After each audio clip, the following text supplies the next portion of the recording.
साधना करने बैठो, पढ़ेंगे, थोड़ी देर बाद देखेंगे देवी तो नहीं आ गई, मैं वर मांग लूं। ऐसे ही वो ग्वाला करता था, लेकिन उसे कुछ मिला नहीं। फिर उसे ऐसे ही लगा मुझे कुछ मिलने वाला नहीं है। अब वही ग्वाला कुछ देर बाद गायों को देखने लगता, कहीं मेरी गाय दूर न चली जाए, जैसे आप देखने लगते कहीं मेरा बच्चा कहीं भाग न जाए। पाठ करते करते बच्चों पर जाते, ऐसी उस ग्वाला की कहानी थी। लेकिन एक दिन वह ग्वाला घर जा रहा था वापस। अब उसको विश्वास तो नहीं रहा, लेकिन बहुत जमघट लगा हुआ था रास्ते में, और देखा ये हाथी। क्या हुआ, एक नगर में राजा का देहांत हो गया। वहां पर राजा की कोई संतान नहीं थी, तो राजा किसे बनाया जाए, उसका कोई उत्तराधिकारी तो था नहीं, तो राजा किसे बनाया जाए। तो मंत्रियों ने कहा उसी राजा बनाया जाएगा जिसके गले में यह हाथी माला डाल देगा। अब एकदम से बहुत सारे लोग आप जैसे मुझे राजा बनना, मुझे राजा बनना, हाथी के आगे आगे दौड़ने लगे आप सब लोग कि राजा वो हाथी मेरे गले में माला डाल दे। और यहीं से ग्वाला जा रहा था घर की ओर, देख रहा ये सारे लोग दौड़ क्यों रहे, हाथी पागल तो नहीं हो। और उस ग्वाले ने देखा ये हाथी तो मेरे पास दौड़ रहा है, भागो भागो, ये तो मुझे सूंड से उठाकर ही फेंक देगा। चिंता करता ग्वाला दौड़ रहा है अपने प्राणों की रक्षा में, और वो तेज तेज से चिल्लाने लगता जैसे आप कहते बचाओ बचाओ बचाओ। लेकिन उस समय उसे कुछ भी याद नहीं आया, मात्र इतना ही अब तो उसने आंखें बंद ही कर ली, अब तो ये मुझे मार ही डालेगा। तो उस ग्वाले ने आंखें बंद की और क्या करने लगा, तेज तेज आवाज से भक्तामर स्तोत्र के 30 नंबर और 31 नंबर का पाठ करने लगा। अब तो जो कुछ होना तो हो ही जाना, अब तो मुझे बचना ही नहीं है। तो वो तेज तेज से पाठ करने लगा। यहाँ हाथी आया, पीछा कर रहा हाथी, वो तेज तेज से चिल्ला रहा भक्तामर स्तोत्र का पाठ कर रहा, दौड़ता जा रहा और अपनी गर्दन बचा रहा कि मेरी गर्दन को पकड़ करके हाथी उठा ना ले। लेकिन उस हाथी ने क्या किया, उस गोपाल नाम के ग्वाला के गले में माला डाल दी। और यहाँ मंत्री ने उस ग्वाला को बाद में आकर के पकड़ लिया, फिर उसका राज्याभिषेक करवाया और उसे राजा बना दिया।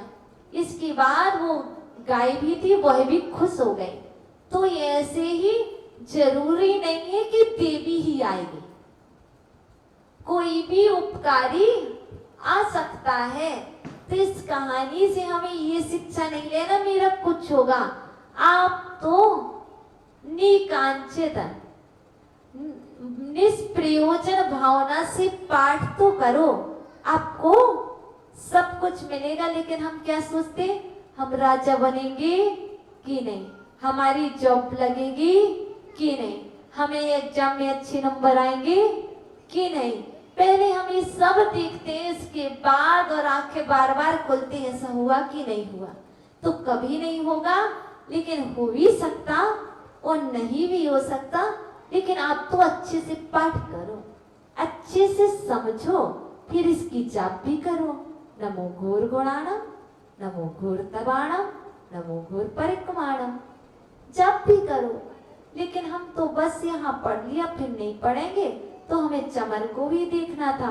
तो यहाँ पर बता दिया था, कुंदा वदाद, कुंद पुष्प के समान, क्या चल चामर, हिलते हुए चमर, चारों शोभाम, चारों में सुंदर, शोभम में शोभा को, कल धौत स्वर्ण के समान, कांतम कांति वाला, ताओ आपका बपू शरीर उद्यच्छ सांग,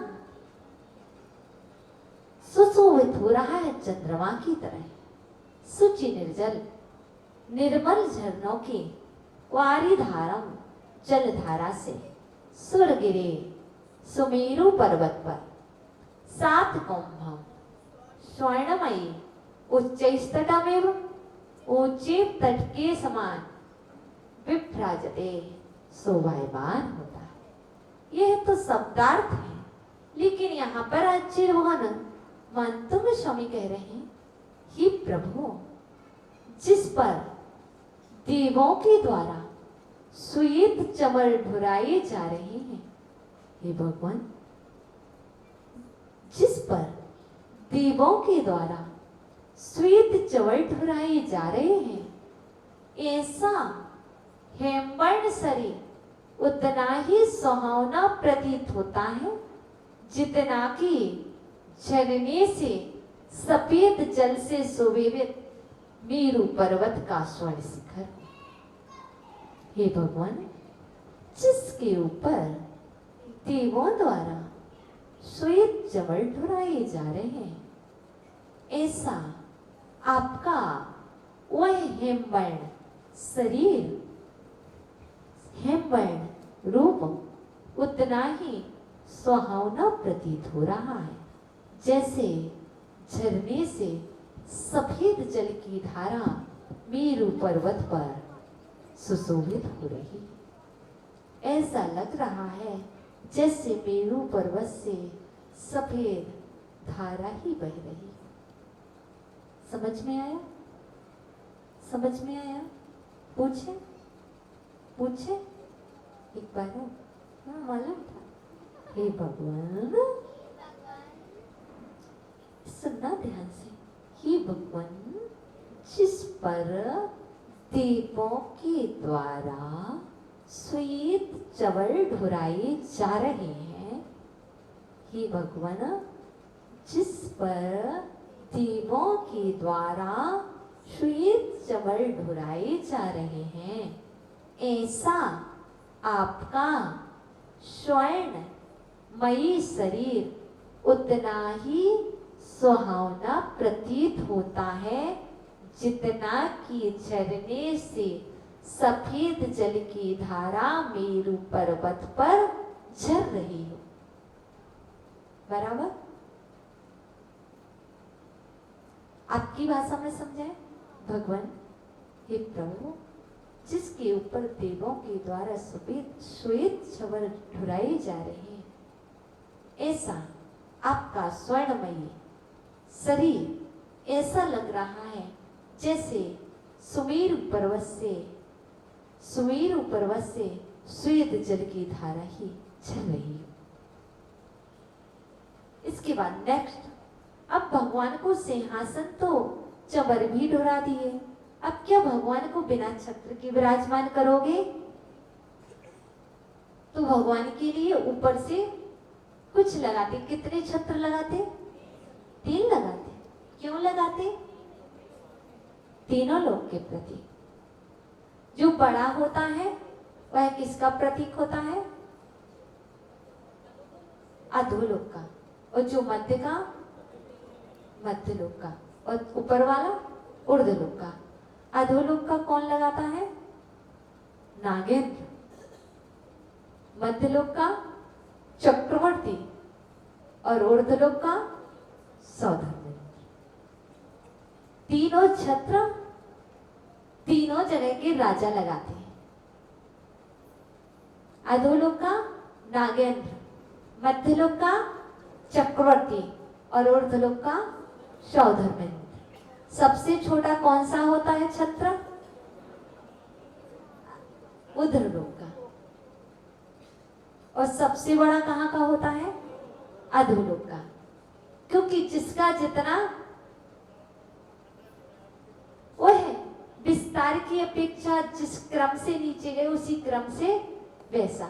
सबसे ज्यादा पाप करने वाले कहाँ जाते? नीचे। तो उतना बड़ा नीचे, फिर उससे मध्यलोक, फिर उसके ऊपर ऊर्ध्वलोक का। इसी तरह भगवान के ऊपर एक छत्र नहीं लगा, 3 लगे हुए। कैसे प्रतीत हो रहे हैं? तो पहले हम काव्य का उच्चारण कर ले। तत्रयं तविविभाति शशांक कांता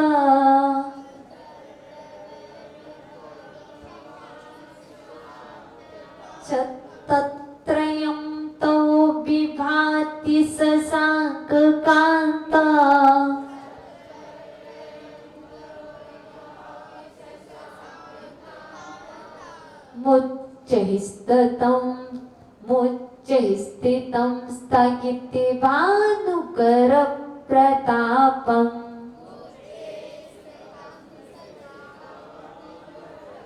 मुच्चैः स्थितं स्थगित भानु कर प्रतापम मुच्चैस्ततं स्थगिते भानुकर प्रतापम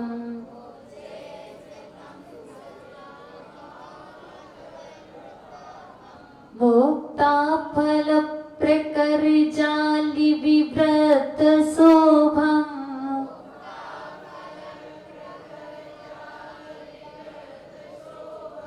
प्रख्यापयत्रिजगिताः परमेश्वरत्वम्